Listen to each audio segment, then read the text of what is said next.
My name is Damon Carter, and I want to share with you the story of how facing racism and discrimination every day became the fuel that drove me to build a multi-million-dollar business empire. This isn't just about overcoming prejudice, it's about transforming the pain of exclusion into the power of creation, and proving that success is the ultimate response to those who try to limit your potential. I grew up in Detroit, Michigan, in a predominantly black neighborhood where everyone looked like me, but the moment I stepped outside that bubble, the reality of being different in America became crystal clear. My mother, Patricia, worked double shifts as a nurse's aide, and my father, Robert, was a mechanic who struggled to keep steady work due to what he called the usual reasons. Even as a young child, I noticed how differently we were treated when we ventured into other parts of the city. Store clerks would follow us around, assuming we were potential thieves. Restaurant servers would seat us in the back corners and provide slower service. When my father applied for jobs at upscale auto dealerships, he was consistently told they had already filled the position, despite help wanted signs remaining in the windows. My parents tried to shield me from the harsh realities, but children notice everything. I watched my father's shoulders slump after another rejection, heard my mother's frustrated phone calls about being passed over for promotions. Despite her excellent work record, they taught me to work twice as hard to get half as much, but they also instilled in me a fierce determination to prove that I belonged anywhere I chose to be. School was where the lessons in racial dynamics became more explicit. In elementary school, teachers consistently had lower expectations for black students. When I excelled academically, some teachers seemed surprised, as if intelligence in a black child was unexpected. Guidance counselors steered black students toward vocational programs while encouraging white students to consider college preparatory courses. The message was subtle but clear. People who looked like me were expected to have limited aspiration and even more limited success. Middle school brought my first real encounter with institutional racism. Despite having some of the highest test scores in my grade, I was placed in standard level classes while white students with lower scores were automatically enrolled in advanced programs. When my mother questioned this placement, she was told that the advanced classes might be too challenging for me and that I would be more comfortable with students at my level. My mother, who had fought for everything she'd ever achieved, wasn't having any of it. She demanded meetings with counselors, principals, and district administrators until I was moved to the appropriate classes. But the damage was already done. I had learned that the system would not automatically recognize my potential or treat me fairly. In my advanced classes, I was often the only black student, which brought its own set of challenges. Some teachers seemed to go out of their way to call on me when they thought I wouldn't know the answer, as if they were trying to prove I didn't belong. Classmates would express surprise when I performed well, and group projects often resulted in subtle exclusion or assumptions that I would contribute less. But these experiences also taught me valuable lessons about resilience and strategy. I learned to be twice as prepared as anyone else in the room. I developed thick skin and the ability to stay focused on my goals, despite constant microaggressions and low expectations. High school intensified both the academic challenges and the racial dynamics. I was enrolled in advanced placement classes and maintained a high GPA, but I also noticed patterns that would follow me throughout my life. When group projects were assigned, white students often gravitated toward each other, leaving black students to work together by default. Teachers praised my work but seemed surprised by my achievements, often asking if I had received help with assignments. The most telling incident occurred during my junior year when I was applying for a summer internship program at a local financial services company. Despite having the highest grades among applicants from my school, I was rejected while several white classmates with lower GPA letters were accepted. When I asked the program coordinator for feedback, she suggested that I might be more successful applying to programs specifically designed for students from diverse backgrounds. The implication was clear. I was being directed away from mainstream opportunities and toward programs that were seen as lesser alternatives for people like me. This experience taught me that academic excellence alone wouldn't be enough. I would need to create my own opportunities rather than waiting for others to recognize my worth. I started paying attention to business and entrepreneurship, reading books about successful Black entrepreneurs like Reginald Lewis, Bob Johnson, and Oprah Winfrey. I noticed that many of the most successful Black professionals had built their own companies, rather than climbing traditional corporate ladders where advancement often seemed limited by invisible barriers. I earned a full academic scholarship to the University of Michigan, where I majored in business administration with a focus on entrepreneurship. College was supposed to be a meritocracy where intelligence and hard work were the only currencies that mattered, but I quickly discovered that racial dynamics followed me there to die at business school.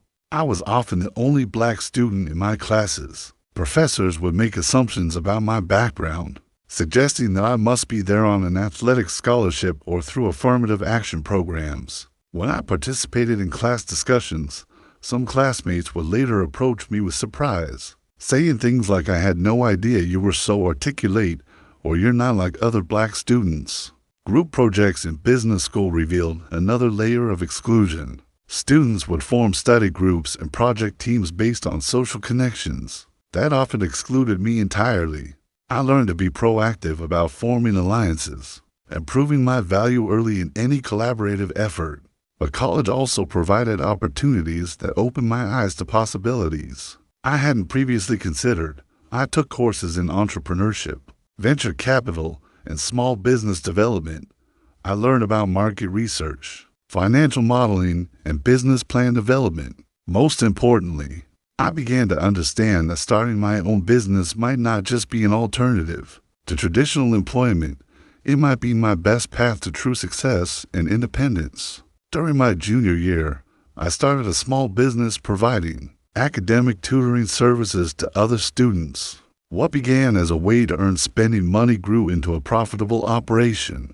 With multiple tutors working for me, I discovered that I had natural abilities in identifying market opportunities, building systems, and managing people. After graduation, I accepted a position at a management consulting firm in Chicago, thinking that corporate success would prove my worth and open doors to advancement.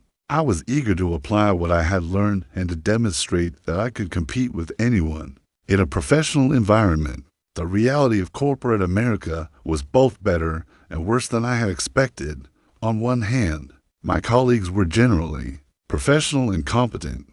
On the other hand, the subtle barriers and exclusions were pervasive and exhausting. I was rarely invited to informal networking events where real business was conducted. When I spoke up in meetings, my ideas were often ignored until a white colleague repeated the same suggestions minutes later. The most frustrating aspect was what I came to think of as the representation burden. As one of only a few Black consultants in the firm, I was expected to be the voice for diversity initiatives while also being careful not to be seen as focused on race. I was invited to recruiting events at historically Black colleges, but excluded from meetings with the firm's most prestigious clients. Despite these challenges, I excelled at my work and received strong performance reviews. I developed expertise in market analysis and business strategy, skills that would prove valuable later. But after 3 years, I realized that the path of partnership would be much longer and more uncertain for me than for my white colleagues. The final straw came when I was passed over for a promotion that went to a white colleague who had started at the firm 6 months after me and had a less impressive track record. When I asked my supervisor for feedback, he suggested that I might benefit from developing more gravitas and working on executive presence, coded language that essentially meant I needed to be less threatening to white clients and colleagues. That night, I sat in my Chicago apartment and made a decision that would change the trajectory of my life. I was tired of asking for permission to succeed, tired of playing games where the rules seemed designed to limit my advancement, and tired of having my worth determined by people who would never fully see my potential. I had saved money during my consulting years and had developed a network of contacts in various industries. More importantly, I had identified a significant market opportunity that established firms were overlooking. Many small and medium-sized businesses owned by minorities were struggling to access the kind of strategic consulting services that large firms provided only to major corporations. I decided to start my own consulting company focused on helping minority-owned businesses develop growth strategies, improve operations, and access capital. It seemed like the perfect combination of my professional skills and my personal mission to create opportunities in underserved communities. The decision to leave my secure corporate job terrified my parents, who had worked so hard to see me achieve traditional success. They worried that I was throwing away everything I had worked for, and that starting a business was too risky. But I knew that staying in corporate America meant accepting limitations that I wasn't willing to accept. I left my consulting job and used my savings to start Carter Strategic Solutions. The first year was incredibly challenging. I was working from my apartment, cold calling potential clients, and doing everything from market research to bookkeeping myself. Many days, I wondered if I had made a terrible mistake. The biggest challenge was credibility. When potential clients met with me, I could see the doubt in their eyes. I was young, black, and running a one-person operation competing against established firms with decades of experience and impressive client lists. I learned to over-prepare for every meeting, bringing detailed research and concrete recommendations that demonstrated my value immediately. Slowly, I began to build a client base. My first major success came with a minority-owned manufacturing company that was struggling with inventory management and cash flow issues. I developed a comprehensive plan that improved their operations and increased their profitability by 40% within 6 months. Word of mouth in the minority business community began to generate referrals. What I discovered was that there was enormous demand for high-quality strategic consulting in communities that had been underserved by traditional firms. My clients appreciated working with someone who understood their challenges and didn't make assumptions about their capabilities or aspiration. Within 3 years, Carter Strategic Solutions had grown to include 5 full-time consultants and was generating over $2 million in annual revenue. We had developed expertise in helping minority-owned businesses access government contracts, secure funding from banks and investors, and develop expansion strategies. Our success began to attract attention from larger organizations. We were invited to speak at conferences about minority business development and were featured in several business publications. As an example of successful Black entrepreneurship, local government agencies started contracting with us to help develop programs for minority-owned businesses. But the real validation came when some of the same companies that had rejected me for employment began reaching out about potential partnerships. The consultant firm where I had been passed over for promotion contacted me about subcontracting arrangements. The irony wasn't lost on me. They now wanted to access my expertise and client relationships, but on terms where I was the senior partner rather than the junior employee. I also started attracting attention from venture capital firms and private equity group who were interested in the growing market for diversity-focused consulting services. After several months of negotiations, I accepted a $5 million investment that allowed us to expand nationally and develop new service offerings. With additional capital and a growing team, I began to expand Carter Strategic Solutions beyond traditional consulting. We launched a venture capital fund focused on investing in minority-owned startups, particularly in technology and healthcare sectors where representation was especially low. We also developed partnerships with several universities to create entrepreneurship programs specifically designed for students from underrepresented backgrounds. These programs provided mentorship, funding, and business development support to help promising entrepreneurs get their ventures off the ground. The venture capital fund was particularly rewarding because it allowed me to address one of the biggest barriers facing minority entrepreneurs: access to capital.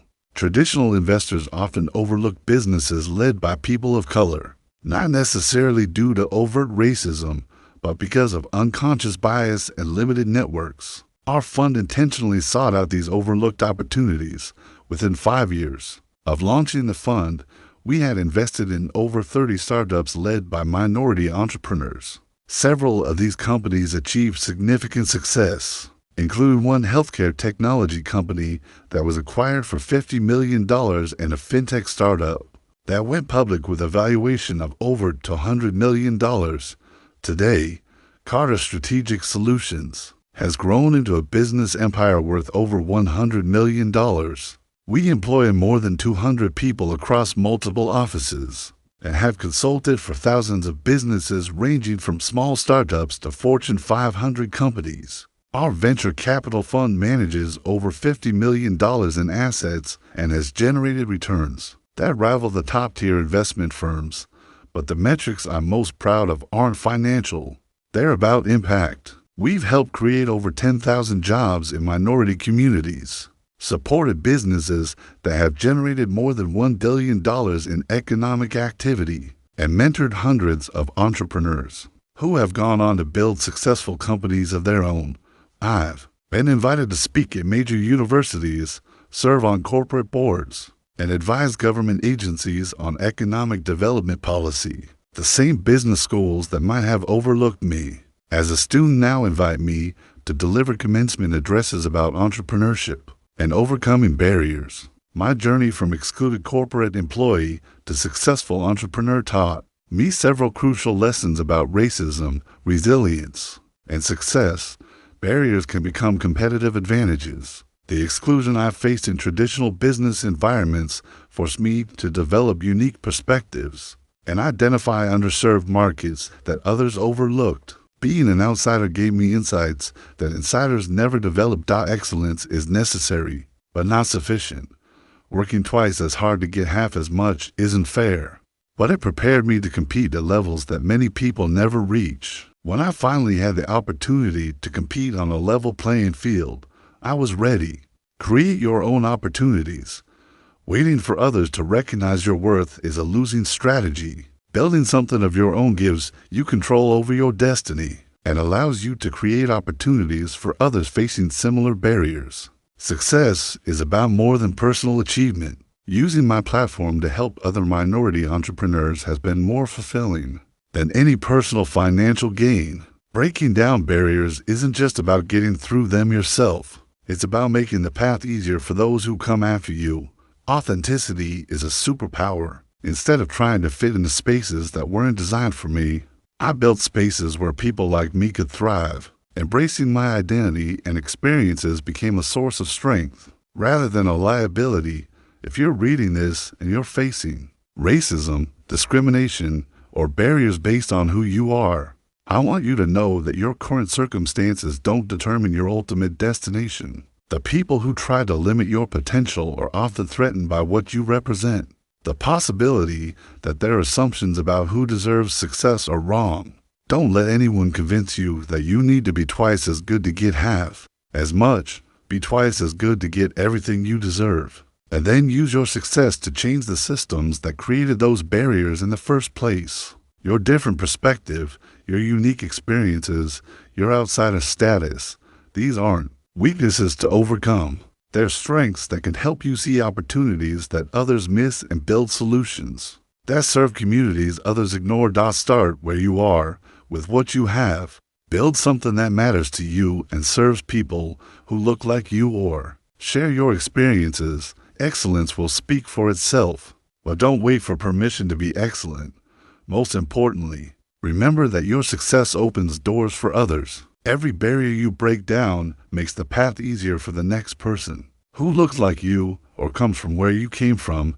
They said people like me don't succeed. I proved them wrong, and so can you.